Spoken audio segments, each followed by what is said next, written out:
सुघरा और इतना मीठ मुस्कान बगोरी कि देखते कोई मार जाई।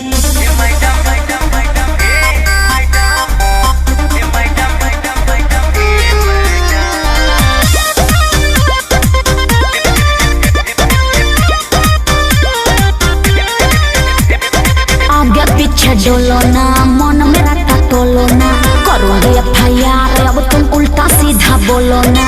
अरे कहाँ FIR करबू सरकार हमरे बा। आगे पीछे डोलो ना मन मेरा टटोलो ना करूँगी FIR अब तुम उल्टा सीधा बोलो ना। ए मैडम दूर हटो, don't touch my body. Don't touch my body ये का कहती अरे? ए गुंजन भैया अरे तारा क्यों अंग्रेजी में गाली दे दिया लो? क्या मैं तुमको गाली दे रही हूँ?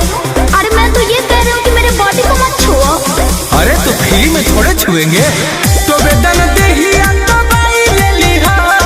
दिमाग खराब है क्या? ए मैडम क्या है? ए मैडम चुमे दाना गालिया चुमाई ले लिहा। अरे दूर भाग दो कि नहीं?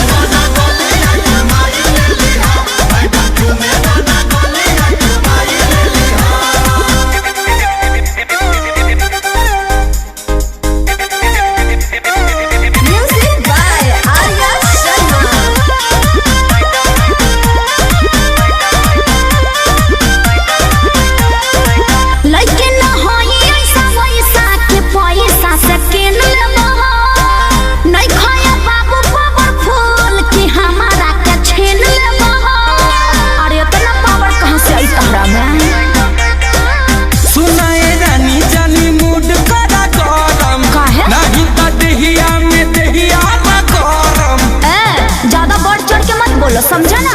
काहे खा जेबू का? खा ना चाहे अभी खींच के लगाऊंगी एक थप्पड़। अरे तो लगाओ ना, हम वही तो चाह रहे हैं कि टच होवे।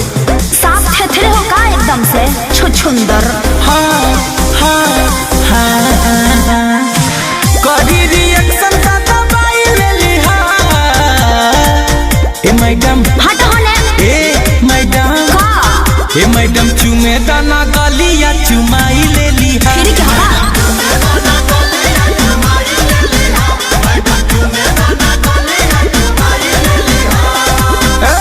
मैडम अब तो थुराई बा।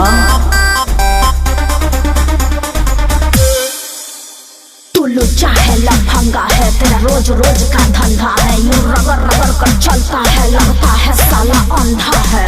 अंधा है? हाँ। अंधा होगा तेरा बाप। तुम्हारा पूरा खानदान। मुझे अपने प्यार में खोने दो, अपने से जुदा ना होने दो। 10-20 एकड़ मैं लिख दूंगा बस एक बार तो तोने दो। सुधर जा बेटा, चाकू मार के ना उतरी भातरी सब बाहर निकाल दूंगी। तोहरा से ज्यादा हाई फाई घुमाई अपना पीछा लाया पंजोरा तू लगाई ना पूरा होई इच्छा। लास्ट में तारा ठेंगा मिली।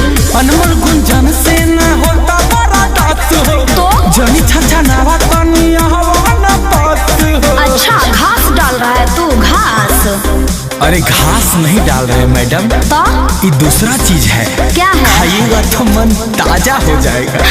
चीज लाए हैं, ऐसा ऐसा चीज मैं रोज खाती हूँ। मेरा दावा है मैडम जी क्या? कि ऐसा चीज आपने कभी नहीं खाया होगा।